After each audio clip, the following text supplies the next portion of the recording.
আমাকে পেয়ে সবাই ঠকে, মা বাবা, ভাই বোন, আত্মীয় স্বজন, এমনকি ভালোবাসার মানুষটাও ঠকে। আমাকে পেয়ে তোমরা জিতেছ। আর যাই হোক, এই কথাটা কোনোদিন অন্তত বড় গলায় বলতে পারি না। আমাকে সবাই পায়, আমার সাথে মিশে, আমাকে ভালোবাসে, আমার জন্য এফোর্ট দেয়। দিন শেষে তারা ঠকে। হ্যাঁ, এমনটাই বক্তব্য তাদের। আর তাদের কাছে আমি আন্তরিকভাবে দুঃখিত। আমি যখন সপ্তম শ্রেণীতে পড়তাম, তখন আমাদের স্কুলের ম্যাথ টিচার ভরা ক্লাসে একটি তিতা কথা বলেছিলেন।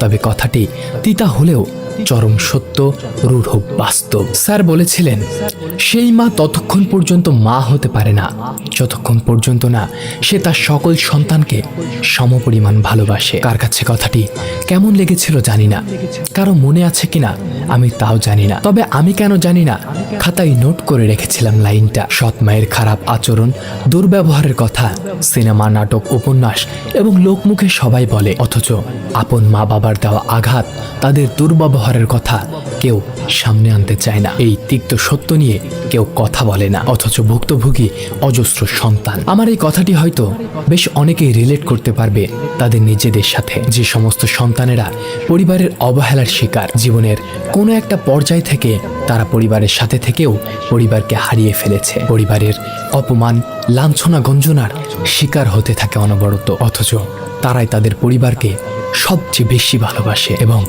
নিঃস্বার্থভাবে ভালোবাসে। তারা চায় কেবল শুধু একটু পরিবারের অ্যাটেনশন, ভালোবাসা, আর সেও যে ওই পরিবারের সদস্য হিসেবে একটু কদর। সেও চায় তার পরিবারের প্রতি তার এফোর্টটাকে মূল্যায়ন করা হোক, অথচ প্রায় সব খারাপেই কারণ হিসেবে দোষানো হয় তাকে। বারবার কথায় কথায় দুচ্ছাই করা হয়। পরিবারের যত খারাপ ইমপ্রেশন লোকের কাছে, সেই সমস্ত কারণ হিসেবে বারংবার তাকেই সাব্যস্ত করা হয়। আমি নিজেও ওই সমীকরণে পড়াই একজন মানুষ। আমিও পরিবারের ওই সন্তানটাই, যে কিনা কখনো পরিবারের মুখ উজ্জ্বল করার মতো কোনো কিছু করতে পারিনি, বরঞ্চ উল্টো পরিবারের যত সম্মানহানিকর মহৎ কার্যগুলো তা আমার হাতেই সম্পন্ন হয়েছে বলে তাদের সুস্পষ্ট ধারণা। শুনতে শ্রুতিকটুর হলেও এটাই রূঢ় সত্য যে আমাদের বাবা মা সব সন্তানকে জন্ম দিলেও সব সন্তানকে ভালোবাসতে পারে না। কেন পারে না? তার কারণ আমি দীর্ঘ 10-12 বছর ধরে খুঁজে বেড়াচ্ছি। কেন বাবা মা সকল সন্তানের বাবা মা হয় না? সকলের প্রতি কেন তাদের সমান স্নেহ, মমতা, ভালোবাসা আসে না? আমরা পরিবার হারাই ক্লাস 9-10-এ বেশি, যখন আমরা বয়ঃসন্ধিকালে পা দেই, যখন আমরা ইনসিকিউর ফিল করি, নিজের চোখে দুনিয়াটা অন্যরকম লাগতে শুরু করে, সবার কাছে অ্যাটেনশন পাওয়ার একটা তীব্র খোরাক জন্মে নিজের ভেতরে। আর ঠিক ওই সময়